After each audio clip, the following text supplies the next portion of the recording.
I was trying to write this poem for years because I've struggled with anxiety and depression and all that stuff throughout my life, and had chunks of my life where it was really hard for me to stay alive for whatever reason. And I thought about when the It Gets Better campaign was coming about, and I was thinking about a lot about it, and I was thinking about the times in my life when it was actually really comforting to be told it's going to get better. You know, whatever you're feeling right now, it's going to get better. And sometimes that really helps. And sometimes it's not that. Sometimes it's just acknowledging what is happening right now and how to work with what you're feeling right now. And so this was sort of my trying to write about it all. All this stuff in the beginning actually happened. The original list of this poem is much, much longer than it is now, but it's sort of bizarre.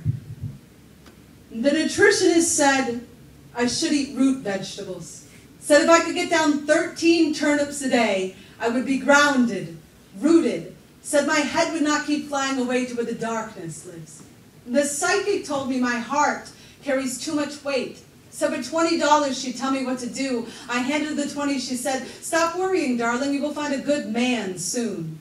The first psychotherapist said I should spend 3 hours a day sitting in a dark closet with my eyes closed and my ears plugged. I tried it once, but couldn't stop thinking about how gay it was to be sitting in the closet. The yogi told me to stretch everything but the truth, said to focus on the out-breath, said everyone finds happiness if they can care more about what they give than what they get. The pharmacist said Klonopin, Lamictal, Lithium, Xanax. The doctor said an antipsychotic might help me forget what the trauma said. The trauma said, don't write this poem.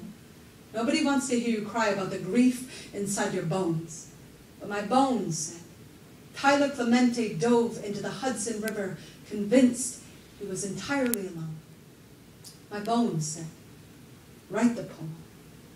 To the lamplight, considering the riverbed, to the chandelier of your faith, hanging by a thread, to every day you cannot get out of bed, to the bullseye of your wrist, to anyone who has ever wanted to die.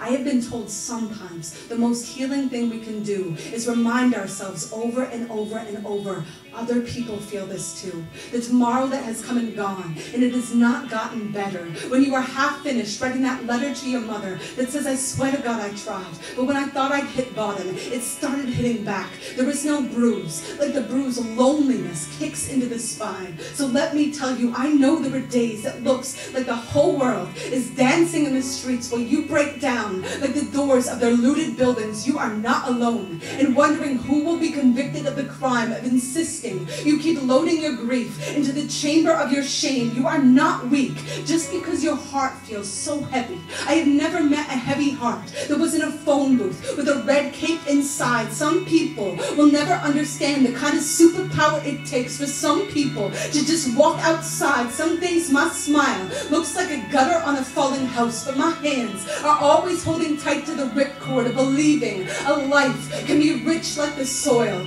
can make food of decay, turn wound into highway, pick me up in a truck with that bumper sticker that says it is no measure of good health to be well adjusted to a sick society. I have never trusted anyone with the pulled back boat of my spine, the way I trust the ones who come undone at the throat, screaming for their pulse to find the fight to pound. 4 nights before Tyler Clemente jumped from the George Washington Bridge, I was sitting in a hotel room in my own town, calculating exactly what I had to swallow to keep a bottle of sleeping pills down. What I know about living is the pain is never just ours. Every time I hurt, I know the wound is an echo, so I keep listening for the moment when the grief becomes a window, when I can see what I couldn't see before, to the glass of my most battered dream. I watched a dandelion lose its mind in the wind, and when it did, it scattered 1,000 seeds. seeds. So the next time I tell you how easily I come out of my skin, don't try to put me back in. Just say, here we are,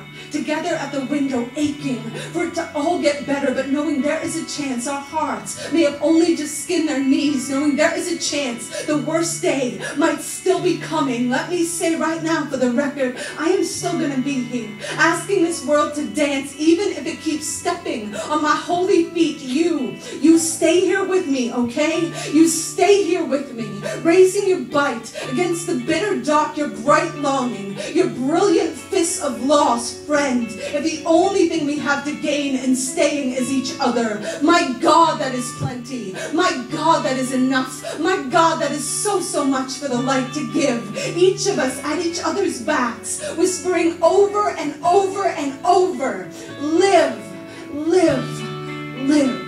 Thank you so much, you all. Thank you.